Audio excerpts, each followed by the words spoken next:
স্বাস্থ্য আর নিউট্রিশন পাবে, শরীরও স্ট্রং হবে, অল্প খেলেই পেট ভরে ডাইজেশন ঠিক রাখে। MDH সোয়াটিন, আসল প্রোটিন। MDH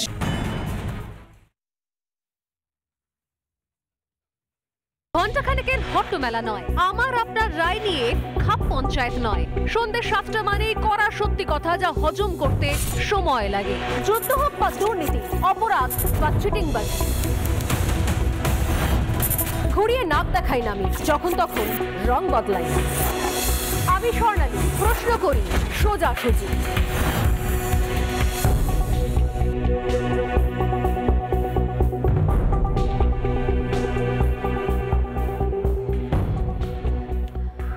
গোটা রাজ্য জুড়ে রক্তবীজ আগে বলেছিলাম, কিন্তু শুধুমাত্র গোটা রাজ্য জুড়ে রক্তবীজ মানে জাস্ট পাশের দেশ থেকে কোনোভাবে কাঁটাতার টোপকে এদিক ওদিক করে ঢুকে সিঁধিয়ে রয়েছে আমার আপনার পাশের বাড়িতে, পাশের পাড়ায়, শুধুমাত্র সেই সমস্ত বাংলাদেশির, এমনটা নয়।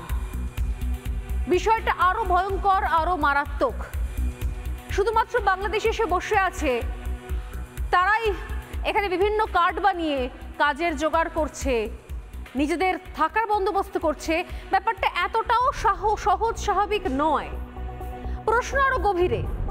আজকে আমি বলি, আপনার বাড়ির পাশে যারা নাম ভারিয়ে বসে আছে, আপনি শুনেছিলেন হয়তো যে যখন সোদপুর থেকে এই যে নাম ভারিয়ে একটি নাম, যার নামে তার ধর্ম পরিচয় রয়েছে অর্থাৎ মুসলিম নাম, সেখান থেকে হয়ে গেছে হিন্দু নাম, সেখান থেকে প্রত্যেক দিন নতুন নতুন বাংলাদেশিদের নিয়ে এসে তার বাড়িতে রাখছে, তার নিজেরও কোনো নথি নেই, তাদেরও কোনো নথি নেই, এবং তাকে যখন পুলিশ অ্যারেস্ট করে আমাদের এই পাশেই সোদপুর থেকে, সেই সময়তে গুচ্ছ গুচ্ছ তারা যেরকম তারা বান্ডিল বান্ডিল নোট হয়, সেরকম তারা ভোটার আইডি কার্ড, আধার কার্ড পাওয়া গিয়েছিল। সবকটাই ফেক। শুধুমাত্র এরা এদেশে আসার জন্য করছে, এদেশে বসার জন্য, এদেশে খাওয়ার জন্য, চাকরি করার জন্য, বিয়ে করার জন্য, সংসার করার জন্য। আজ্ঞে না। এবার আজকে আপনাদের নতুন তথ্য দিই। আপনার বাড়ির পাশে কোনো পাকিস্তানি পাক গুপ্তচর নেই তো? ঠিক শুনছেন, শুধু বাংলাদেশ থেকে যারা আসছে তারা শুধুমাত্র এখানে থাকবে, খাবে, পড়বে তার জন্য নয়। এর নেপথ্যে রয়েছে বিশাল বড় একটা ষড়যন্ত্র, বিশাল বড়। এই পেহেলগাম ঘটনার পর, কাশ্মীরের ঘটনার পরে যত তদন্ত এগোচ্ছে তত মারাত্মক সমস্ত অভিযোগ সামনে আসছে। আপনি বলবেন যে ম্যাডাম, অভিযোগ সামনে এসছে, সেখানে তো অনেক যাদের নাম সামনে আসছে তারা তো সমস্ত হিন্দু মেয়েদের নাম, হিন্দু মেয়ে, কেউ হিন্দু ছেলে, তারা তো পাকিস্তানের হয়ে চরবৃত্তি করছে কি? ঠিক এইটাই আজকে খোলসা করব। এদেরকে এত সহজে না চিনতে পারবেন, না কোনো চেনার উপায় আছে। আপনার পাড়ার ট্রাভেল এজেন্ট যে বিভিন্ন জায়গাতে টিকিট বুক করিয়ে দেয়, একটু সস্তায় ডিসকাউন্টে ট্রেনের টিকিট কনফার্ম বুক করিয়ে দেয়, বা কখনো কনফার্মেশনের জন্য বলে তার কোনো নেটওয়ার্ক রয়েছে, বা বেড়াতে যাওয়ার আগে ফ্লাইটের টিকিট একটু কমে পাওয়া যাচ্ছে বলে আপনাকে জানায়, বিভিন্ন জায়গাতে সস্তা হোটেলের সন্ধান রয়েছে যার কাছে, তাকে কি ভরসা করতে পারেন? কলকাতাকে ব্যবহার করে আসলে সন্ত্রাসে মদতের চেষ্টা চলছে। এই কলকাতা থেকে এই কলকাতা থেকে টাকা পাঠানো হচ্ছে, এবং একাধিক তথ্য পেয়েছে এনআইএ, এবং এই টাকাটা যাচ্ছে হাওয়ালার মাধ্যমে। কোথায় যাচ্ছে? পাক গুপ্তচরদের কাছে। এবং এই বিভিন্ন লেনদেনে ট্রাভেল অপারেটরদের অ্যাকাউন্টও ব্যবহার করা হচ্ছে। একই অ্যাকাউন্টের মাধ্যমে টাকা আসছে পাকিস্তান থেকে, অন্যান্য দেশ থেকে, আমরা জানিও না। যে অ্যাকাউন্টে আপনি টাকা ট্রান্সফার করছেন, এখন কথায় কথায় বাইরে সামনে বসিয়ে দেয় অনলাইন, বলে ইউপিআই করে দিন, বলেন তো লোকজন। একটা কোড দেখিয়ে বলে যে এখানে এই স্ক্যান কোড করুন, করে এখানে ইউপিআইয়ের মাধ্যমে টাকাটা পেমেন্ট করুন। আপনি জানেন না যে ওই স্ক্যান করে ওই কোডের মাধ্যমে কোন অ্যাকাউন্টে যাচ্ছে আপনার টাকা। প্রত্যেক মুহূর্তে এটা একটা চক্র চলছে। আমরা যেখানেই যাই, ট্রাভেল এজেন্ট হোক বা অন্য কোনো কাজে, অন্য কিছু কেনাকাটা হোক, বা বাড়ি, দোকান, ফ্ল্যাটের ক্ষেত্রে হোক, এমনকি ওই যে বললাম অবৈধভাবে অনুপ্রবেশ করে যে আপনার আমার বাড়ির সামনের ফুটপাতে একটা ঘুমটি খুলে বসে রয়েছে, সেখানে রুটি বিক্রি করছে, সেও রুটি কিনে নেওয়ার পরে বলে সামনে কার্ড দেখিয়ে, ওই তো ওখানে আপনি ইউপিআই করে দিন। আমরা জানি না যে আসলে এটা কোনো পাকিস্তানের অ্যাকাউন্টে চলে যাচ্ছে না তো টাকা। ভয়ঙ্কর বিষয় চলছে আসলে। এবং শুনলে অবাক হবেন, জানলে অবাক হবেন যে গোটা দেশ জুড়ে যে নেটওয়ার্কটা চলছে, যে জালটা চলছে, তার অন্যতম হৃৎপিণ্ড যাকে বলি আমরা, সেই হৃৎপিণ্ডটা রয়েছে আমাদের এখানে পশ্চিমবঙ্গে। এই পশ্চিমবঙ্গে বসে একটা শ্রেণী নির্বিঘ্নে নিশ্চিন্তে এই নেটওয়ার্কের জন্য কাজ করে যাচ্ছে। টাকার বিনিময়ে ছবি, ভিডিও, তথ্য পাচার চলছে সরাসরি পাকিস্তানে। পেহেলগাঁও কাণ্ডে তদন্তে নেমে কলকাতায় বড় খোঁজ এনআইএর। এনআইএ তল্লাশিতে বিস্ফোরক যে সমস্ত তথ্য মিলল, আজকে সেগুলো এক এক করে তুলে ধরবো। জানুন, দেখুন, আর বলবো সাবধান হন। শহরে প্রচুর সন্দেহজনক লেনদেন চলছে, প্রচুর। আপনি ভাবছেন না যে দুম করে এখান থেকে টাকা কেটে নিচ্ছে, ওখান থেকে টাকা কেটে নিচ্ছে, এখানে ফোন আসছে, ওখানে ফোন আসছে, সমস্ত জায়গা, রিক্সা থেকে, অটো থেকে, রুটি থেকে, ফুল থেকে, সব জায়গায় আপনি অনলাইনে পেমেন্ট করছেন। কোন অ্যাকাউন্ট, কি বিষয় আপনি কিচ্ছু জানেন না, কিন্তু বিশাল বড় নেটওয়ার্ক কাজ করছে আমাদের রাজ্যে। এই পশ্চিমবঙ্গ থেকে বিশাল বড় নেটওয়ার্ক অপারেট করা হচ্ছে। ভাবলে অবাক লাগে, যে অ্যাকাউন্টে আপনি টাকা দিচ্ছেন, হয়তো কোনো কেনাকাটা করছেন, সেই অ্যাকাউন্টেই হয়তো তার আগের লেনদেনটাই হয়েছে পাকিস্তানের সঙ্গে, কিংবা মিডল ইস্টের কোনো দেশের সঙ্গে, কিংবা বাংলাদেশের সঙ্গে। আমরা জানতেও পারছি না। 2024 থেকে দফায় দফায় বিদেশি টাকা অ্যাকাউন্টে ঢুকছে এদের। প্রচুর সন্দেহজনক লেনদেনের হদিশ পাওয়া যাচ্ছে। এই পাক গুপ্তচর চক্রে কলকাতা যোগটা কিভাবে আসছে, চলুন এক এক করে আজকে এনআইএর জালে যে সমস্ত তথ্য চলে এসছে সেগুলোকে ক্লিয়ার করি। প্রথমটা নিঃসন্দেহে খুব শকিং। প্রথমে শক পাবেন, তারপরে ডাবল শক পাবেন। কারণ প্রথম শকটা হচ্ছে, এই এনআইএর জালে চলে এসেছে এক সিআরপিএফ জওয়ানের নাম, যার নাম মতিরাম। সিআরপিএফ জওয়ান মতিরাম, অপারেশন সিঁদুরের তথ্য ছিল এই মতিরামের কাছে, এবং সেই সুযোগই কাজে লাগায় পাকিস্তান। 2023 সাল থেকে নাকি পাক যোগাযোগ চলছে। এই মতিরামের থেকে বিভিন্ন সময়তে নাকি পাকিস্তানি এজেন্টরা ইনফরমেশন নিয়েছে, তথ্য নিয়েছে, এবং টাকার বিনিময়ে তথ্য পাচার হয়েছে। সেই সমস্ত তথ্য যেগুলো নেওয়া হয়েছে সেগুলো টাকার বিনিময়ে, আরও বেশি টাকার বিনিময়ে সেগুলোকে বড় বড় এজেন্সিতে বিক্রি করা হয়েছে। মাঝখানে ছিল কিছু মধ্য স্বত্বভোগী বা কিছু দালাল শ্রেণী, যাদের কাজ হচ্ছে এই মতিরামের মতো লোকজনের থেকে ইনফরমেশন নেওয়া, যারা ভারতীয় সেনাবাহিনীর খবরাখবর দেবে, এবং সেই তথ্য নিয়ে সেগুলোকে মোটা টাকায় কন্ট্রাক্ট করে সেগুলোকে বিদেশে পাচার করা। আপনি বলবেন যে তাহলে স্বর্ণালী, আপনি যে বলছিলেন যে মারাত্মকভাবে রক্তবীজ ছড়িয়ে পড়েছে, তাহলে এই যে মতিরামের মতো যারা সিআরপিএফ জওয়ান, তারা কি রক্তবীজ? নিশ্চয়ই নয়। তারা তো আমাদের দেশের, আমাদের সেনাবাহিনীর। তাহলে তারা কি করে এই ট্র্যাপে পড়লো? ট্র্যাপে ঠিক ধরেছেন। এই যে বললাম, কিসের বিনিময়ে এদের থেকে তথ্য নেওয়া হচ্ছে, এবং সেই তথ্য যাচ্ছে একটা মাঝখানে একটা শ্রেণী, একটা দালাল শ্রেণী তাদের কাছে, এবং তারা সেই তথ্যগুলো বিক্রি করছে মোটা টাকায় পাকিস্তান বা অন্যান্য এজেন্সিকে, যে সমস্ত এজেন্সি নাশকতার এই ছকগুলো কষছে। গুরুত্বপূর্ণ তথ্য পাচার চলছে। দিল্লিতে গ্রেপ্তার করে এনআইএ মতিরামকে। টানা জেরা করে কি জানতে পারে এনআইএ? পাকিস্তানকে কি তথ্য পাচার করা হয়েছিল, নিরাপত্তা সংক্রান্ত কোনো তথ্য পাচার করা হয়েছে কিনা খতিয়ে দেখছে এনআইএ। প্রথমে স্বীকার করতে চায়নি মতিরাম, কিন্তু তারপর স্বীকার করতে বাধ্য হয়। শুধু তাই নয়, পাক চোরের খোঁজে এনআইএ চলে এসছে এবার আরও অনেক রাজ্যে। কোন কোন রাজ্য? চলুন পরপর রাজ্যগুলোর নাম বলি। তার মধ্যে রয়েছে পশ্চিমবঙ্গ, রয়েছে দিল্লি, রয়েছে হরিয়ানা, উত্তরপ্রদেশ, ছত্তিশগড়, মহারাষ্ট্র, অসম, রাজস্থান। একটা জিনিস খেয়াল করে দেখবেন, পশ্চিমবঙ্গ বাদে বাকি যে রাজ্যগুলো রয়েছে সেখান থেকেও কিন্তু প্রচুর পরিমাণে সেনা আধিকারিক বা বিভিন্ন ডিপার্টমেন্টের গুরুত্বপূর্ণ পদ সামলায়, সেরকম কিন্তু অনেকে এই রাজ্যগুলো থেকে রিক্রুটেড হন। কলকাতায় পাক চোরের খোঁজ কিভাবে পাওয়া গেল? কিভাবে গ্রেপ্তার হলেন এই সিআরপিএফ জওয়ান মতিরাম জাট? 26শে মে যখন অপারেশন সিঁদুর হয়ে গেছে, তার ঠিক পরপর গ্রেপ্তার করা হয় সিআরপিএফ জওয়ান মতিরাম জাটকে। পাক গুপ্তচর হিসেবে কাজ করার অভিযোগ রয়েছে, ইনফরমেশন পাচারের অভিযোগ রয়েছে এই মতিরামের বিরুদ্ধে। 31শে মে মতিরামকে জেরায় কলকাতা যোগের তথ্য পাওয়া যায়। এনআইএ তল্লাশিতে জানতে পারা যায় যে কলকাতার 3 জায়গা থেকে নাকি আরও অনেক কিছু নেটওয়ার্ক চলতো, কাজ হতো, যেগুলো তথ্য দিয়েছে এই মতিরাম জাট। বলেছে আসলে অন্যান্য রাজ্যতে ঘুরে লাভ নেই, যারা এখান থেকে তথ্য চাইতো বা যারা আমার থেকে তথ্য তালাশগুলো নিয়ে অন্য কোথাও পাঠাচ্ছিল পাকিস্তানে, তারা আসলে কলকাতা থেকে কাজ করেছে, কলকাতার 3 জায়গা থেকে। এনআইএ টিম এরপর মোমিনপুরে আসে, দক্ষিণ কলকাতায় মোমিনপুর। সেই মোমিনপুরে ট্রাভেল এজেন্সিতে হানা দেয় এবং তপসিয়ার হোটেলেও তল্লাশি চলে। হোটেলের নিরাপত্তা রক্ষী ওয়াকিল, তাকে এরপরে জিজ্ঞাসাবাদ করা হয়, তার ফোন বাজেয়াপ্ত করা হয় ল্যাপটপ, নথি।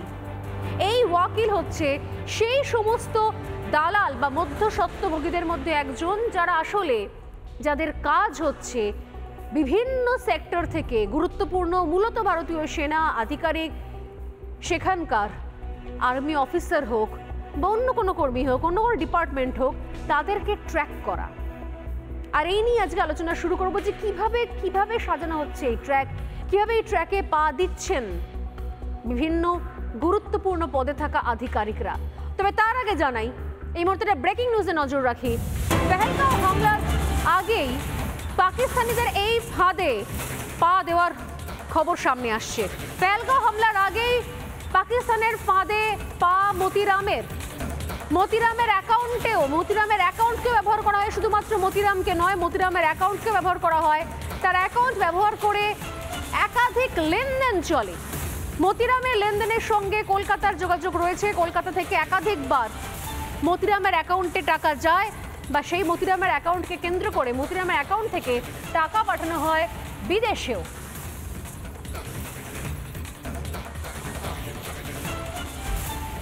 ঠিক কি ইনফরমেশন এসছে? সরাসরি দেশবিরোধী কাজ নাকি ফাঁদে পড়ে দেশবিরোধী কাজে বাধ্য হয়েছিলেন মতিরাম? কলকাতাতে বা কিরকম ভাবে নেটওয়ার্ক ছিল? চলুন পরপর এই পয়েন্টগুলো বলি, যেগুলো এই মুহূর্তে খবর যেটা আমি ব্রেক করলাম সেগুলোর পয়েন্ট ওয়াইজ কি আসছে। কলকাতা থেকে দেশবিরোধী কাজের অভিযোগ সামনে আসছে। মতিরাম ওয়াকিলকে জিজ্ঞাসা করায় তথ্য সামনে এসছে। কি তথ্য? না, পেহেলগাঁও হামলার আগেই নাকি সন্দেহজনক লেনদেন চলেছে। ভাবুন, পেহেলগাঁও হামলার আগে সন্দেহজনক লেনদেন চলেছে, বিভিন্ন ইনফরমেশন দেওয়া হয়েছে। আপনারা জানেন যে কাশ্মীরে যারা যান তাদের মধ্যে, সেই ট্যুরিস্টদের মধ্যে প্রচুর পরিমাণ বাঙালিও থাকে এবং কলকাতা এমন একটা নিশ্চিন্ত জায়গা যেখান থেকে বসে সারা দেশের বিভিন্ন ট্রাভেল এজেন্সির সঙ্গে যোগাযোগ রাখা যায় নিশ্চিন্তে। কেউ প্রশ্ন করবে না, কেউ জানতে চাইবে না। এখান থেকে নিশ্চিন্তে অনেক বড় প্ল্যান কষা যায়। এমনকি পাশে বাংলাদেশ থাকার কারণে খুব সহজে বাংলাদেশ থেকেও ভায়া বাংলাদেশ সেভাবেও কিন্তু ফোনে অনেক গোপন ইনফরমেশন শেয়ার করা যায়, যেগুলো কলকাতা থেকে যায় বাংলাদেশ, বাংলাদেশ থেকে যায় পাকিস্তান। এবং এই জিজ্ঞাসাবাদে আরও চাঞ্চল্যকর তথ্য এসছে। কলকাতা থেকে বহু লেনদেন হয়েছে এবং সেই লেনদেনে সরাসরি ওয়াকিলের হাত রয়েছে। অর্থাৎ ওয়াকিল এই লেনদেনগুলো করেছে কার মাধ্যমে? মতিরামের অ্যাকাউন্টের মাধ্যমে। মোমিনপুরের দোকান থেকে লেনদেন চলেছে, ট্রাভেল এজেন্সির অফিস থেকে লেনদেন চলেছে। লেনদেনে ট্রাভেল অপারেটরের অ্যাকাউন্টের সন্ধান পাওয়া গেছে। এজেন্সির মালিককে মাসুদ আলম, তাকেও জিজ্ঞাসাবাদ করা হয়েছে। এবার ঠিক এই জায়গাতেই আমার প্রশ্ন, যে এই যে অবৈধ লেনদেন, তথ্য পাচার, এইখানে যখন চলে এসছে এক সিআরপিএফ জওয়ানের নাম মতিরাম, ঠিক তারপরেই এনআইএ তদন্ত চলতে চলতে এরকম আরও অনেকের নামও সামনে আসছে। একা মতিরাম নয়। খুব গুরুত্বপূর্ণ খবর, যে এই মুহূর্তে আমি ব্রেক করতে চলেছি। মতিরাম সহ এরকম আরও অনেককে ট্র্যাক করা হয়েছিল, যারা প্রত্যেকে ভারতীয় সেনাবাহিনী কোনো না কোনোভাবে যুক্ত বা আধা সামরিক বাহিনীর কোনো সদস্য। পাক গুপ্তচরদের খোঁজে এনআইএ যখন তল্লাশি হয়, সেই তল্লাশিতে অবৈধ লেনদেনের যে সন্ধান পাওয়া যায়, সেখান থেকে জানা যায় যে শুধুমাত্র একজন নয়, আরও অনেকেই। বিদেশি মুদ্রা বিনিময় কেন্দ্র যেখানে, অর্থাৎ যেখান থেকে টাকা মুদ্রা এক্সচেঞ্জ করা হয়, ফরেন এক্সচেঞ্জ যেগুলো হয় যেখান থেকে, সেই সমস্ত কেন্দ্রে সেখানে পর্যন্ত তারা নেটওয়ার্ক তৈরি করে রেখেছিল। পাকিস্তানে অ্যাকাউন্ট থেকে পাঠানো হতো সেই বিভিন্ন অ্যাকাউন্টের টাকা। এবারে প্রশ্ন হচ্ছে যে কি করে এগুলো হলো। আমি আমাদের গেস্টদের কাছে আসার আগে খুব ইম্পর্টেন্ট খবর এই মুহূর্তে যে দিতে চলেছি, খুব ঠান্ডা মাথায় শুনুন।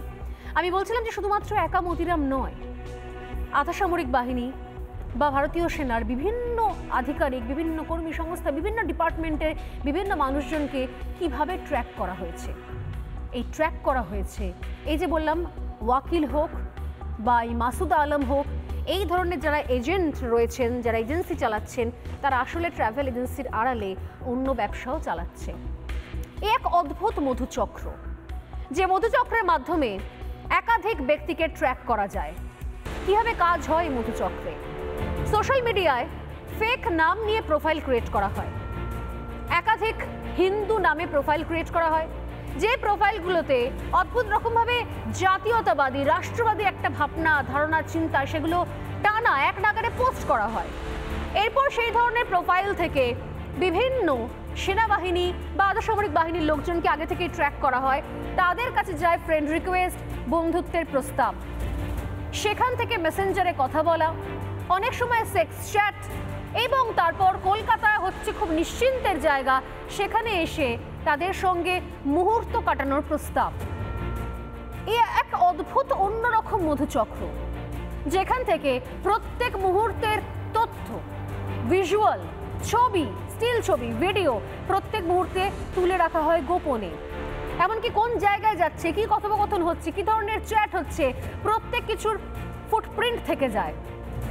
আর যদি ঘটনাচক্রে সাফল্যের সঙ্গে ওই অফিসার বা আধিকারিককে ফাঁসাতে পারে কেউ, তাহলে তার মুহূর্ত পর্যন্ত বন্দী হয়ে থাকে গোপন ভিডিও ক্যামেরায়। সেই গোপন ভিডিও পর্যন্ত রেডি থাকে, যা শুধুমাত্র সেই মহিলার কাছে নয়, সঙ্গে সঙ্গে পাঠিয়ে দেওয়া হয় বিভিন্ন এজেন্সি যারা আড়াল থেকে কাজ করছে, এবং তারপর সেগুলোর বিনিময়ে, অর্থাৎ চলে ব্ল্যাকমেলিং। নয় তুমি আমাদের কথা মতো চলো, ইনফরমেশন দাও, আর না হলে তোমার ডিপার্টমেন্টকে এই সমস্ত তথ্য সহকারে ছবি, ভিডিও পাঠিয়ে দেব, একই সঙ্গে সোশ্যাল মিডিয়ায় পোস্ট করব এবং তোমার পরিবারের কাছেও পাঠাবো। টার্গেট থাকে, আমি আবারও বলি, বিভিন্ন সরকারি অফিসের গুরুত্বপূর্ণ দপ্তরের আধিকারিক, থাকে সেনা, থাকে পুলিশ, থাকে আধাসামরিক বাহিনী। দীর্ঘদিন ধরে এই নেটওয়ার্কিংটা চলে আসছে এবং সেটার হৃৎপিণ্ড, নিউক্লিয়াস হচ্ছে এই কলকাতা, কখনো তপসিয়া, কখনো মোমিনপুর। কি ভয়ঙ্কর ভয়ঙ্কর স্ট্র্যাটেজি, ভয়ঙ্কর স্ট্র্যাটেজি করে একটু একটু করে এগিয়ে যাওয়া, যাতে যদি কখনো এগুলো সামনে আসেও, তাহলে আসল নাম ট্র্যাক করতেই চলে যাবে মাসের পর মাস পার হয়ে যাবে। কারণ এতগুলো নাম ঘুরে ঘুরে হিন্দু নাম নিয়ে এই কাজগুলো করা হচ্ছে যে আসল মেয়ের সন্ধানই পাওয়া যাবে না। কত সহজে পশ্চিমবঙ্গ হয়ে যাচ্ছে অদ্ভুত রকম একটা প্ল্যাটফর্ম আমরা জানি না। আমাদের পুলিশ ব্যস্ত রয়েছে রাজনৈতিক নেতাদের গালিগালাজ শুনতে, ব্যস্ত থাকছে অন্যান্য কাজে, সরকারি সিকিউরিটি দিতে, মঞ্চের পাহারা দিতে, আর তার আড়ালে কত বড় নেক্সাস তৈরি হচ্ছে পশ্চিমবঙ্গের মাটিতে। শুধুমাত্র রোহিঙ্গা কলোনি নয় স্যার, আরও অনেক বড় বিপদের সামনে দাঁড়িয়ে রয়েছি আমরা। এই মুহূর্তে আমার সঙ্গে যারা রয়েছেন বিজেপি মুখপাত্র দীপ্তাশ্ব যশ, রয়েছেন প্রাক্তন এনএসজি কর্তা, স্টুডিওর বাইরে থেকে রয়েছেন দীপাঞ্জন চক্রবর্তী এবং রয়েছেন সাংবাদিক রক্তিম দাস। প্রত্যেকেই স্বাগত রিপাবলিক বাংলায় সোজাসুজি স্বর্ণালীতে। আমি দীপ্তাশ্ব আপনাকে দিয়ে একটু শুরু করি। বিভিন্ন এই ধরনের নেটওয়ার্কিং কাজ যে চলছে, এগুলো সম্পর্কে আপনারা কতটুকু জানতে পাচ্ছেন, বা সেক্ষেত্রে কেন্দ্রের তরফ থেকেই এখন এনআইএ এখানে এসেছে, যেভাবে কোথাও ছানবিন চলছে, একটা একটা করে জিনিস ক্লিয়ার হচ্ছে, নাহলে কোথাও কি আপনারাই বা জানতে পারতেন যে আসলে কোন নেটওয়ার্কে কীভাবে এখানে সরকারি আধিকারিক, বা কিছু ক্ষেত্রে আপনারা শুনলে অবাক হবেন, আপনাদের মতো অর্থাৎ যে দল কেন্দ্রে আছে সেই দলের পলিটিশিয়ানও কিন্তু এদের মধ্যে রয়েছে, যাদেরকে ট্র্যাক করার চেষ্টা চলে প্রত্যেক মুহূর্তে, সেটাও নাম ভারিয়ে, হিন্দু পেজ বানিয়ে, প্রোফাইল বানিয়ে, ধীরে ধীরে। এটা স্বর্ণালী, এর জিনিস তো চলেই। আমি নিজে বেশ কিছু মেসেজ আমার ইনবক্স খুলে দেখাতে পারি, যে মেসেজগুলো দেখলেই আপনি বুঝতে পারবেন যেগুলো ট্র্যাপ করার জন্যই এই মেসেজগুলো করা হয় বা বন্ধুত্বগুলো করতে চাওয়া হয়। আমি আপনাকে একটা কেসের কথা বলবো, একটু মনে হবে হয়তো শুরুতে অপ্রাসঙ্গিক, কিন্তু খুবই প্রাসঙ্গিক।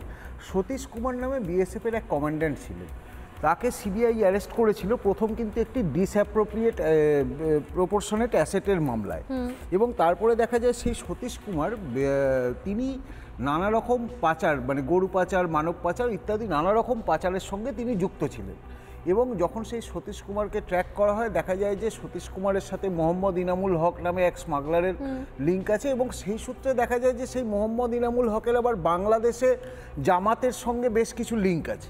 তো এই কলকাতাটা একটা খুব সেফ ট্রানজিট প্লেস হয়ে দাঁড়িয়েছে। এটা আজকে বলে না, বহুদিন ধরে, দীর্ঘদিন ধরে কলকাতাকে একটা সেফ ট্রানজিট প্লেস বানানো হয়েছে। শুধু তো গুপ্তচররা নেই, ভারতবর্ষে কিছু কিছু মুক্তচরও আছে যারা ওই কেউ কাশ্মীরে আজাদি চান, কেউ আবার তথাকথিত এনজিও চালান, তো এরাও আছে। আপনি মুক্তচররা একটা বড় ভূমিকা পালন তো করছে, ক্ষেত্রে যেটা স্পষ্ট হচ্ছে এই মুক্তচরদের মাধ্যমে যেটা হচ্ছে এই ধরনের ফেক আইডেন্টিটি গুলো এগুলো মান্যতা পাচ্ছে। মানে বাংলাদেশ থেকে আসা কোনো সাবিনা সেই মুক্তচরদের, অর্থাৎ আপনি যেটা বলছেন যে ওপেনলি যারা পাকিস্তানকে সাপোর্ট করে, যারা দেখায় যে তারা বিশাল বড় কিছু সেকুলার মানসিকতা নিয়ে চলছে, একটা বিশাল দেশ দশ নাকি পাল্টে দেবে, তাদের সঙ্গে এদের অ্যাসোসিয়েশন কোনো না কোনোভাবে হয়ে যেতে পারে, বা তাদের অ্যাসোসিয়েশন এটা চলে যেতে পারে, সাবিনা হয়ে যেতে পারে, সবরি বা সরবরি, তারপরে তার অন্য রকমের কোনো ব্যক্তি পরিচয় খুঁজে বার করতে চলেই আসতে পারে। বিরাটিতে বসে এক ব্যক্তি আজাদ খান, তিনি জাল আধার কার্ড, জাল পাসপোর্ট বানাচ্ছিলেন। আমাকে বিশ্বাস করতে হবে যে এটা স্থানীয় পুলিশ বা স্থানীয় আইবি তারা জানতো না, একদম অসম্ভব। তারা অবশ্যই জানতো এবং সব জেনেও তারা হতে দিচ্ছিল। যখন খাগড়াগড় কাণ্ড হলো, খেয়াল করুন, প্রথমটা কিন্তু খাগড়াগড় কাণ্ডকে ধামাচাপা দেওয়ার সরকারের পক্ষ থেকে একটা প্রবল প্রচেষ্টা হয়েছিল যে না, ওখানে গ্যাস সিলিন্ডার বিস্ফোরণ হয়েছে, এমনি বোমা বিস্ফোরণ হয়েছে। সিদ্দিকুল্লাহ চৌধুরী, তিনি মন্ত্রী, তিনি বর্ধমানে গিয়ে মিটিং করলেন যে খাগড়াগড় কাণ্ডে একটা সম্প্রদায়কে বদনাম করার চেষ্টা করা হচ্ছে। কিন্তু তারপরে দেখা গেল যে রাজ্য পুলিশের এসটিএফই খাগড়াগড়ের একটা বিশাল নেটওয়ার্ক বেরোলো, যারা জামাতুল মুজাহিদিন বাংলাদেশ, আনসারুল্লাহ বাংলা এবং জামাতুল মুজাহিদিন বাংলা। জামাতুল মুজাহিদিন বাংলা কেন? কারণ তাদের লক্ষ্যটা শুধুমাত্র বাংলাদেশ না, তাদের লক্ষ্য পশ্চিমবাংলাও, দুই বাংলা নিয়ে বাংলা। এবং তারা দেখা গেল ধরা পড়ছে, কেউ গিয়ে হয়তো পশ্চিমবাংলায় আধার কার্ড বানিয়ে ব্যাঙ্গালোরে গিয়ে রাজমিস্ত্রির কাজ করছে, কেউ চেন্নাইতে হোটেলে কাজ করছে। তো এইটা একটা পুরো ইকোসিস্টেম, এবং এই ইকোসিস্টেমটা একটা ব্যাপক অর্থের বিনিময়ে লেনদেন হচ্ছে এবং চলছে। আমি এই ইকোসিস্টেম তো তবু আমরা কম বেশি জানি, কিন্তু আজকে যে ইকোসিস্টেমের সন্ধান পাওয়া যাচ্ছে এই ইকোসিস্টেম সত্যি সত্যি ধারণার বাইরে। আপনি বলেন যে আপনাদের কাছে বিভিন্ন সময়তে আসে, ধরনের মেসেঞ্জারে আসে, অনেক আপনারাও বুঝতে পারেন, কিছু কিছু ক্ষেত্রে সাবধান হয়ে যান, ট্র্যাক করার চেষ্টা চলে। আমি বলছি যে টার্গেটের জায়গাতে কি দেখো কি সুন্দরভাবে, আমি আসবো দীপাঞ্জনবাবু, এখানে আপনার কাছে আসবো, কি অসাধারণ টার্গেট। তার আগে আমি জানাবো যে একটা ব্রেকিং নিউজ আমাদের কাছে আসছে। আমি কিছুক্ষণ আগে আপনাদের বললাম যে মাসুদ আলম তপসিয়ায় হোটেল চালায়, যে রয়েছে র্যাডারে, এবং অনুমান করা হচ্ছে, কোথাও সন্দেহ রয়েছে যে এই মাসুদ আলমও কিন্তু এই ধরনের এজেন্সি বা মধুচক্রের সঙ্গে জড়িয়ে রয়েছে। দীপাঞ্জন, আমরা মধুচক্র মানে অন্য কিছু জানতাম এতদিন পর্যন্ত। আমরা জানতাম যে হানি ট্র্যাপ মানে হচ্ছে নিঃসন্দেহে কোনোভাবে একটি মেয়েকে দিয়ে কিছু ট্র্যাপ, মানে যেভাবে কোথাও অনেক এর আগেও একাধিক রেফারেন্স রয়েছে, কিন্তু এখন যেটা দেখতে পাওয়া যাচ্ছে হানি ট্র্যাপের ক্ষেত্রে অদ্ভুত রকমভাবে যে মেয়েটিকে দিয়ে ট্র্যাপ করা হচ্ছে, আসলে সেই মেয়েটির পরিচয়, তার ইনক্লিনেশন, অর্থাৎ সে কোন দিকে ঝুঁকে রয়েছে, সে দেশ নিয়ে কিভাবে, অন্য কিছু কিভাবে, তার আলাদা করে তার পেজ তৈরি হচ্ছে, এবং তার আলাদা করে পুরো ক্যারেক্টারটা নতুন করে তৈরি করা হয়েছে, যে ক্যারেক্টারের সঙ্গে তার আসলে তার কোনো সম্পর্কই নেই। এবং ধীরে ধীরে এগুলোর একটা ইন্টিমেসি বাড়ানোর জায়গা চলেছে, একটু একটু করে একটা সম্পর্ক তৈরি করার কথা, একটা ইন্টিমেসি বাড়ানোর কথা। তারপর প্রত্যেক মুহূর্তের ছবি, ভিডিও একটু একটু করে স্টোর করে রাখা হচ্ছে, যাতে খুব সহজে, এবং কত মারাত্মক জিনিস সেগুলোর ক্ষেত্রে পুরোপুরি টার্গেট করা হচ্ছে ভারতের সেনাবাহিনী, জওয়ান, সিআরপিএফ এবং বিভিন্ন সময় সরকারি গুরুত্বপূর্ণ আধিকারিক, বেশ কিছু ক্ষেত্রে পলিটিশিয়ানও। এগুলো কি খুব সচেতনভাবে রাতারাতি তো এই এত বড় ট্র্যাপ, এত বড় নেক্সাস নেটওয়ার্ক তৈরি করা সম্ভব নয় নিশ্চয়ই, তাহলে দীর্ঘদিন ধরে এগুলোর প্রিপারেশন চলছিল। দেখো স্বর্ণালী, এই যেটা বলছিলে হানি ট্র্যাপ, আমি শুনছিলাম তোমরা ট্রাভেল এজেন্সির কথা বলছো। একটা সময় যখন আমি ইন্টেলিজেন্সের কাজ করতাম, আমাদের জন্য একটা বিরাট বড় হেডেক ছিল আইএসআই এর নেপাল মডিউল বা কাঠমান্ডু মডিউল। যারা নেপালে বেড়াতে যেত, ভারত সরকারের আর্মি হোক, প্যারামিলিটারি হোক, সরকারি প্রশাসনে হোক, বা যে কোনো দপ্তরে, সিনিয়র হোক, মিডিয়াম লেভেলের হোক, তাদের উপর কিন্তু আমাদের নজর থাকতো। কারণ নেপালের অধিকাংশ যে ট্যুরিস্ট অ্যান্ড ট্রাভেল এজেন্সি, তারা আইএসআই এর কাজ করে, বা ড্রাগ মাফিয়া বা এই হিউম্যান ট্রাফিকিং এর, তাদের সেটা হচ্ছে আসল কাজ, আইএসআই এর এজেন্ট। তাদের সামনে একটা মাস্ক থাকে, সেটা হচ্ছে ট্যুরিস্ট এজেন্সি বা ট্রাভেল এজেন্সি। পাসপোর্ট, ভিসা, পাকিস্তানের লোককে বাংলাদেশে ঢুকিয়ে বাংলাদেশের মাধ্যমে ভারতবর্ষে নিয়ে আসা, এবং এমনকি পেশাওয়ারের বেআইনি অস্ত্র, ডেরা আদম খেলের অস্ত্র ভারতবর্ষের মধ্যে ঢোকানো, এগুলো সব ট্রাভেল এজেন্সি গুলো করতো। এটা কিন্তু অনেকটা শিফট করে আমাদের পশ্চিমবাংলায় ঢুকে গেছে, যেটা আমি বারবার বলি, কারণ এখানকার পুলিশকে প্রশাসনের সর্বোচ্চ মহল থেকে সংবিধানের শপথ নেওয়া সর্বোচ্চ ব্যক্তি, ওনার সরাসরি প্রত্যক্ষ আদেশে পুলিশকে সক্রিয়ভাবে নিষ্ক্রিয় করে রাখা হয়েছে। যে কোনো এই পুলিশের এসটিএফ বলো বা ডিআইবি বলো, বলছিলেন যশ বাবু, পুলিশকে নিষ্ক্রিয় করতে গেলে সবার আগে পুলিশের ইন্টেলিজেন্স ডিপার্টমেন্টকে ধ্বংস করে দাও। পুলিশের যে সোর্স, সেই সোর্স কিন্তু গত 15 বছরে ধ্বংস হয়ে গেছে, কারণ সোর্সদের টাকা দেওয়া হয় না, বিনা পয়সায় কেউ কাজ করে না, সোর্সদের টাকা দেওয়া হয় না, ইন্টেলিজেন্সের টাকা দেওয়া হয় না, সেই টাকাগুলো মেলা, মৎসব ইত্যাদিতেও যাবে। এট দ্য সেম টাইম তুমি যদি ডিআইবির সোর্স নেটওয়ার্কটা ধ্বংস করে দাও, চাই এসটিএফ হোক, চাই ইন্টেলিজেন্স ব্রাঞ্চ হোক, তারা কোনো কাজই করতে পারবে না, তাদের কাছে কোনো খবর নেই। আর দেখো এখন এই যে বলছিলে পলিটিক্যাল লিডার, যে কোনো এই গ্রামে কোথায় কে কোথায় ট্রাভেল এজেন্সি খুলছে, কোথায় মধুচক্র খুলছে, সব থেকে বেশি খবর কিন্তু থাকে পলিটিক্যাল পার্টিগুলো, কারণ তাদের শিকড় বাকড় কিন্তু একদম গ্রাসরুট লেভেলে রয়েছে। কিন্তু সেখানে আবার দেখবে যারা কন্ট্রোল করছে এই শাসক দলে, তারা গুন্ডামি, মস্তামি, তোলা, হাফতা বসুলি এইগুলোতে ব্যস্ত। পুলিশ তাদের সাপোর্টের জন্য একটা সিভিক ভলেন্টিয়ার বলে একটা প্রজাতি তৈরি হয়েছে, তারা হয় সরাসরি হফতা বসুলিতের মধ্যে ইনভলভ, অথবা তারা সরাসরি প্রোটেক্ট করছে এই সমস্ত টুরিস্ট এজেন্সি বলো। এটা তো ঠিক, এটা তো ঠিক। আমি বলছি কি সিভিকের কাছে হয়তো এত বড় নেক্সাসের খবর থাকা সম্ভব নয়, সেটা সম্ভবও কোনোভাবে আমরা এক্সপেক্টও করি না। কিন্তু আমার বক্তব্য হচ্ছে যেখানে এই ধরনের ট্রাভেল এজেন্সিগুলো চলছে, এই যে আমি কিছুক্ষণ আগে বলছিলাম যে অনলাইন ট্রানজাকশন, যেভাবে কোথাও মতিরামের অ্যাকাউন্ট ব্যবহার করে অনলাইন ট্রানজাকশন হয়েছে, এবং যে কোনো মুহূর্তে যে কোনো জায়গা থেকে একটা ট্রাভেল এজেন্সি, সেখানে আমরা টিকিট কাটছি, আমরা হয়তো অন্য কোথাও বেড়াতে যাব, কেউ হয়তো দীঘা যাবে, কেউ হয়তো পুরী যাবে, কেউ হয়তো বেড়াতে যাবে মুম্বাই বা দিল্লি, সেই যে ট্রাভেল এজেন্সি থেকে টাকা কাটছে বা সেখানে অনলাইনে পেমেন্ট করছে, সে কি করে যাবে যে জানবে যে ওই অ্যাকাউন্টের সঙ্গে বা বাইরে বিদেশের মিডল ইস্ট হোক, পাকিস্তান হোক, বাংলাদেশ হোক, তারও কানেকশন হয়ে রয়েছে। এটা তো মানুষের পক্ষে বোঝা সম্ভব নয়। এবং দ্বিতীয়ত হচ্ছে আমি যেটা বললাম যে এই ধরনের যে নতুন ধরনের হানি ট্র্যাপ, আপনারা আরো ভালো বলতে পারবেন, এক্ষেত্রে হানি ট্র্যাপে এমন নয় যে একটি মেয়েকে শুধুমাত্র সামনে দাঁড় করানো হচ্ছে, যে মেয়েটিকে ব্যবহার করা হচ্ছে তারা হচ্ছে অত্যন্ত সচেতন, তারা দেশ সম্পর্কে জানে, তারা দেশ মানে তাদের নিজস্ব মতামত রয়েছে, তারা ভীষণ অ্যাক্টিভ সব জায়গাতে, তাদের নিজস্ব আইডিওলজি রয়েছে, যদিও পুরোটাই ফেক। কি করে মানুষ কি করে মানে আমি আপনাকেই জিজ্ঞাসা করি, আপনাদের মতো যারা বিভিন্ন দেশের হয়ে কাজ করেছেন এক সময়, তারাই বা বুঝবেন কি করে যে কোনটা আসল ক্যারেক্টার প্রোফাইল কোনটা নয়, এটা বুঝবেনই বা কি করে?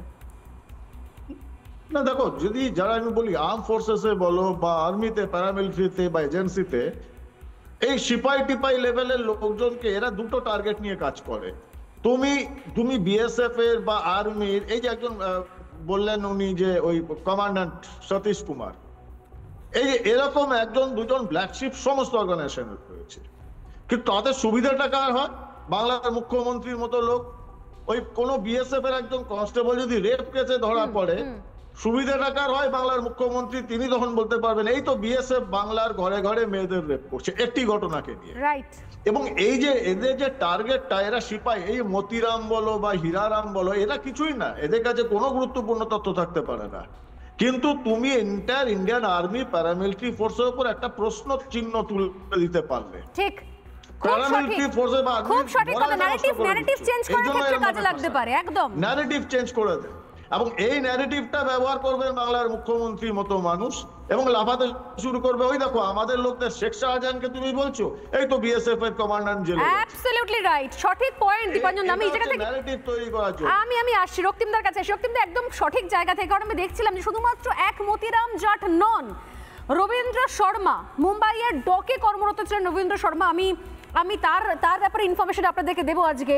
তার সঙ্গে দেব সহদেব সিং কোথাকার বাসিন্দা? কচ্ছ, গুজরাটের কচ্ছ। সহদেব সিং, রবীন্দ্র শর্মা প্রত্যেককে নির্দিষ্ট একইভাবে ট্র্যাক করা হচ্ছে এবং পুরো এই ক্ষেত্রে বড়সড় একটা অপারেশন চলছে, অপারেট করা হচ্ছে রক্তিমদা কলকাতা থেকে। আমি ইনফরমেশনগুলো বলছিলাম, একবার দিয়ে দিই। রবীন্দ্র শর্মা মুম্বাইয়ে মধুচক্রের জালে, এই মুম্বাইয়ের রবীন্দ্র শর্মা সম্পর্কে কি জানতে পারা যাচ্ছে? মুম্বাইয়ের ডকে কর্মরত ছিলেন রবীন্দ্র শর্মা।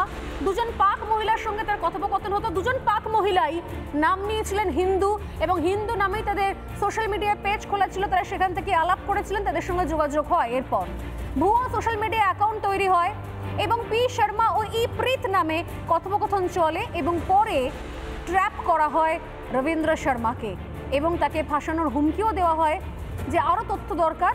বিভিন্ন সময় আপনারা বুঝতেই পারছেন যে ডক মানে সেখান থেকে কি কি তথ্য পাওয়া যেতে পারে। শুধু এটাই নয়, আমি বলছিলাম সহদেব সিং এর কথা। দেখুন কিভাবে এদেরকে ট্র্যাক করা হয়েছে। মেতে গ্রেপ্তার করছে সহদেব সিংকে গ্রেপ্তার করার পর সহদেব সিং ফাইনালি তিনি কনফেস করেন। কি জানা যাচ্ছে, 2023-এ পাক মহিলার সঙ্গে যোগাযোগ হয়। এক্ষেত্রেও জানতেন না যে পাকিস্তানের মহিলা, হিন্দু নাম নিয়ে আলাপ হয়, ভুয়ো অ্যাকাউন্ট বানিয়ে কথোপকথন। এমনকি এ ভরদ্বাজ, ইতিমধ্যে নামটা সবাই জেনে গেছে, অদিতি ভরদ্বাজ। দেখুন সারনেম কি ব্যবহার করা হয়েছে, অদিতি ভরদ্বাজ, যেটা তার আসল নামই নয়। এ ভরদ্বাজ ছদ্ম নামে পাকিস্তানি মহিলার সঙ্গে কথা হয় এবং পরে যখন অ্যারেস্ট করা হয় তখন সবকিছু স্বীকার করে ওই মহিলা এবং সহদেবও। আবার এই জায়গা থেকে প্রশ্ন, রক্তিমদা, সবকিছুর মধ্যে কলকাতা, পশ্চিমবঙ্গ ঢুকে যাচ্ছে কিভাবে? আপনার খুব গুরুত্বপূর্ণভাবে আমি বলি যে আপনি যদি গার্ডেন রিচ, ধর্মতলা, পার্ক সার্কাস এইসব চত্বরে ঘুরে দেখেন, অসংখ্য ট্রাভেল এজেন্সি। এই ট্রাভেল এজেন্সিগুলো শুধু ট্রাভেল এজেন্সি নয়, এরা একসঙ্গে সঙ্গে তারা সিম কার্ডও দেয়, মোবাইলে সিম কার্ড দেয়। আচ্ছা, তার সঙ্গে তারা মানি এক্সচেঞ্জ করে, দেখবেন। তো প্রশ্ন হচ্ছে, আপনি যখন গিয়ে সিম কার্ড নিতে যাবেন, তখন আপনি যে আপনার আধার কার্ডটা দেবেন, আপনি কি করে জানবেন যে আপনার ওই আধার কার্ডটা আরেকটা সিম কার্ড তোলা হবে না? আমি নিজেই জানি না যে আমার আধার কার্ডের এগেনস্টে কটা সিম কার্ড আছে। ঠিক। তাহলে সুতরাং ইউপিআই অ্যাড্রেসটাকে নেওয়া খুব একটা কঠিন ব্যাপার নয়। এই যে ট্রাভেল এজেন্সিগুলো যে এখানে রয়েছে, এই ট্রাভেল এজেন্সিগুলোর ওপর কি কোনো নজরদারি আছে কলকাতা পুলিশের? এই একটা ট্রাভেল এজেন্সি খুলতে গেলে তার যে নির্দিষ্ট কিছু তথ্য দিতে হয়, সেগুলো কি আছে? এই প্রত্যেকটা ট্রাভেল এজেন্সিকে যদি আপনি নিশানায় আনেন, তাহলে দেখবেন এখান থেকে অনেক কিছু বেরোবে। এই এত ট্রাভেল এজেন্সি এখানে কী করছে? কলকাতা থেকে এত মানুষ কি প্রতিদিন কোথাও বেড়াতে যান? আমার প্রশ্ন হচ্ছে। এবং সবাই আজকে বিদেশে নিয়ে যায়। এবং আরেকটা বিষয় খুব লক্ষণীয়, আপনি দেখবেন ফেসবুকের মধ্যে এই যে জ্যোতি, মানে বালি আমি বলছি, বালি, ভিয়েতনাম, মালয়েশিয়া, থাইল্যান্ড, সবাই নাকি থাইল্যান্ডে বেড়াতে নিয়ে যাচ্ছে, সবাই থাইল্যান্ডে বেড়াতে নিয়ে যাচ্ছে। এবং আরেকটা বিষয় দেখবেন যে ফেসবুকে কিছু ব্লগার তৈরি হয়েছেন যারা ট্রাভেল ব্লগার। তারা কি করছেন, প্রথমে নিজে ঘুরছেন, বিভিন্ন জায়গায় ঘুরে এসে তারপর কয়েকটা ট্রাভেল ব্লগিং দেওয়ার পরে তারা পাবলিককে ইনসিস্ট করছেন যে আপনি আমার সঙ্গে ঘুরতে যান। ঠিক, আমার সঙ্গে ঘুরতে যান। এই যে আমার সঙ্গে, এটা যে ট্র্যাপ নয়, আপনি কি করে বললেন? কারণ আমি ফেসবুকে অনেকবার দেখেছি যে মহেঞ্জোদারো, যে পাকিস্তানের যে মহেঞ্জোদারো যে শহরটা, যেটা ধ্বংস হয়ে রয়েছে, মহেঞ্জোদারো হরপ্পা, সেই মহেঞ্জোদারো শহর, পাকিস্তান খুব সুন্দর, আসুন ঘুরতে আসুন, এরকম ফেসবুকে প্রচুর ব্লগারের আমি ব্লগিং দেখেছি। এবং তারা বলছে আমার সঙ্গে আসুন ঘুরতে, আপনাকে সুন্দর করে ঘুরতে। এখন আমি যদি তার সঙ্গে ঘুরতে চলে যাই, তারপর সে বিভিন্নভাবে টোপ দিয়ে যে আমাকে কাউন্টার ইন্টেলিজেন্সের এজেন্ট বানিয়ে ফেলবে না, এই গ্যারান্টিটা কোথায়? ঠিক এইভাবেই হয়েছে। এবং এইভাবেই হয়েছে এই প্রভাব। একজন সুন্দরী মেয়ে যিনি সারাক্ষণ ধরে ট্রাভেলিং এর ব্লগ বানাচ্ছে, সে যদি ব্লগ বানিয়ে যদি বলে যে আপনি চাইলে আমার সঙ্গে, আমার সফর সঙ্গী হতে পারেন, আমার সঙ্গে ঘুরতে পারেন, তাহলে যে কেউ সেই ট্র্যাপে পা দিতে পারে। হানি ট্র্যাপ, ফ্রিতে সফর সঙ্গী হওয়ার যে লোভ, এই যে লোভের থেকে এই ট্র্যাপের মধ্যে গিয়ে পড়ছে এবং তারপর গুরুত্বপূর্ণ তথ্যগুলো চলে যাচ্ছে। আমি আপনাকে আরও বলি যে আপনি এই একটা কথা বলি যে নজরদারি কি আমার পাড়ায় পাড়ায় আছে? এই যে এত বিরিয়ানির মাংসের দোকান আর এই যে খাসির মাংসের দোকান হয়েছে, কারা, কোথা থেকে আসছে এরা, এদের আইডেন্টিটি কি? এরা আমার পাড়ার খবর, এরা ভেতরের খবর দিয়ে দিচ্ছে না? ধরুন সেই পাড়াতে তো কোনো আইপিএস আছেন, কোনো আইএস আছেন, কোনো পুলিশের বড় গোয়েন্দা কর্মকর্তা থাকেন, তাদের খবরাখবর কি চলে যাচ্ছে না, বা তাদের ঘরে কি এরা পৌঁছে যাচ্ছেন না? খবরাখবর থেকে আমার মনে হয় দীপাঞ্জন দা যেটা লাস্ট পয়েন্টটা বলেন সেটা খুব গুরুত্বপূর্ণ। আসলে কারোর কাছে কি কতখানি খবর থাকে? কোনো খবর নয়। একটা একটা বড় জায়গা বোধহয় আমরা মিস করছি, আসলে হচ্ছে তাদের অ্যাকাউন্টে ব্যবহার করা। আমি বলি তাদের অ্যাকাউন্ট, আমি তাদেরকে ভিলেন বানিয়ে দিলাম সমাজের চোখে। কারণ যদি কখনো আমার বিরুদ্ধে কোনো কেস হয়, যদি কোনো কিছু ট্রানজাকশন লেনদেন ট্র্যাক করে, তাহলে দেখা যাবে যে ওই হিন্দু অফিসারের অ্যাকাউন্ট থেকে এটা হচ্ছে। তো একটা আছেই, ট্রাভেল এজেন্টদের কথা তোমরা যেমন বলছো, আর একটা ঘটনা আমি মনে পড়াবো। মেটিয়াবুরুজ থেকে আমির খান নামে এক লোকের বাড়িতে রেড হয়ে প্রায় 17 কোটি টাকা পাওয়া গেছিল, মনে আছে? বিভিন্ন অ্যাপ হয়েছে, চাইনিজ এবং পাকিস্তানি বিভিন্ন অ্যাপ হয়েছে, 17 কোটি উদ্ধার হয়েছিল। অ্যাপগুলোর মাধ্যমে কিন্তু বিভিন্ন টাকা পাচার হচ্ছে, যে দেখাচ্ছে যে ওই অ্যাপে ও গেম খেলেছে, গেম খেলে এত টাকা জিতেছে। যেমন একটা হায়দ্রাবাদে এরকম একটা অ্যাপের কেলেঙ্কারি থেকে ট্র্যাক করতে করতে ধরা পড়ে যে বেসিক্যালি সেটা ছিল চায়নাতে হিউম্যান হেয়ার স্মাগলিংয়ের কেস, যে মেদিনীপুর থেকে আর মুর্শিদাবাদের বেলডাঙ্গা থেকে চুল সংগ্রহ করে সেটা চায়নাতে পাচার করা হচ্ছে নদিয়া বর্ডার দিয়ে, এবং তারপরে সেই টাকাটা আসছে বেসিক্যালি ওই অ্যাপের মাধ্যমে। আমি সময় একদম শেষ, জাস্ট একটা লাইন দীপাঞ্জন থেকে শুনে নেব। কথা বলি, ইনভেস্টমেন্ট কেমন গেছে, যে ধর্মতলা চত্বরে যেসব হোটেলগুলো আছে, এই হোটেলের মালিকানা কাদের, এটা খোঁজা উচিত। অধিকাংশ মালিকানা, আমি দায়িত্ব নিয়ে বলছি, বাংলাদেশিদের মালিকানা। এবং শুধু তাই নয়, এই কলকাতা থেকে শুরু করে বেনাপোল বন্দর পর্যন্ত রাস্তার দুপাশে অসংখ্য হোটেল রেস্তোরাঁ শুরু তৈরি হয়েছে তো হয়েছে। এবং এই যে বলছি আমি, যে মুম্বাই, দিল্লি, পাঞ্জাব, কচ্ছ, গুজরাট, সেখান থেকে যে সমস্ত হিন্দু আধিকারিকদের ট্র্যাক করা হচ্ছে, তাদের সঙ্গে দেখা হচ্ছে কোথায়, মিটিং পয়েন্টটা কোথায়? শুনলে অবাক হব না, বা বললে জানলে অবাক হবেন না, সেই মিটিং পয়েন্টগুলো কিন্তু অধিকাংশ ক্ষেত্রেই শহর কলকাতা হচ্ছে। কারণ এখানকার এই হোটেলগুলো, এখানকার এজেন্সিগুলোতে, সেখানে এই ধরনের ভিডিও বা এই ধরনের মানে তাদেরকে মনিটরিং করাটা অনেক বেশি সহজ। আমার সময় একদম শেষ, দীপাঞ্জনদার কাছে। দীপাঞ্জনদা কিছু বলতে চাইছিলেন আপনি, এক লাইন জাস্ট। আমি এটাই বলবো যে দেখো, এত চিন্তিত হওয়ারও কিছু নেই, কারণ এই যাদের লেভেলে ধরা হচ্ছে তাদের কাছে কোনো রকম গুরুত্বপূর্ণ তথ্য থাকে না, মাল্টি লেয়ার্ড অফ প্রোটেকশন থাকে।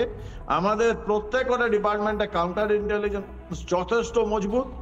দেশবাসী ভয় পাবেন না, প্যানিক করবেন না। এরকম একটা দুটো ব্ল্যাক শিপ ধরা পড়লে কিন্তু আপনারা অ্যাওয়ার হন, আপনার পাশে কে এসে থাকছে, কে ট্রাভেল এজেন্ট দোকান খুলছে, কারা নতুন মানুষ, এটা আপনারা দেখুন পুলিশের উপর ভরসা করবেন না, তাহলে বিপদ আছে। যাকে তাকে ভরসা করা যাবে না, যে কোনো রকমের প্রলোভনে পা দেওয়া যাবে না, আর নিজের অ্যাকাউন্ট ডিটেলস তো ধুম করে যে কোনো জায়গায় যার তার সঙ্গে ট্রানজ্যাকশন করা যাবে না। কারণ আপনি জানতে পারছেন না যে আপনি যার সঙ্গে ট্রানজ্যাকশন করছেন হয়তো খুব সামান্য কোনো বিষয়ের জন্য, হয়তো কোনো অনলাইন কোনো প্রোডাক্ট কেনার জন্য, আসলে সে কি জায়গায় আপনার এই ট্রানজ্যাকশনটাকে ব্যবহার করে দেখাবে যে আমার সঙ্গে অমুক জন তো কানেক্টেড ছিল।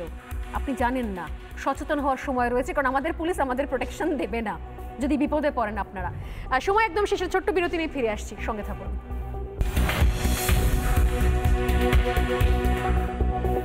MDH দম আলু, ডাল তড়কা এবং মাশরুম মশলা। MDH দিয়ে রাঁধলে খাবার হবে মজাদার। MDH আপনাকে সর্বদা নতুন স্বাদ দিতে প্রতিবদ্ধ।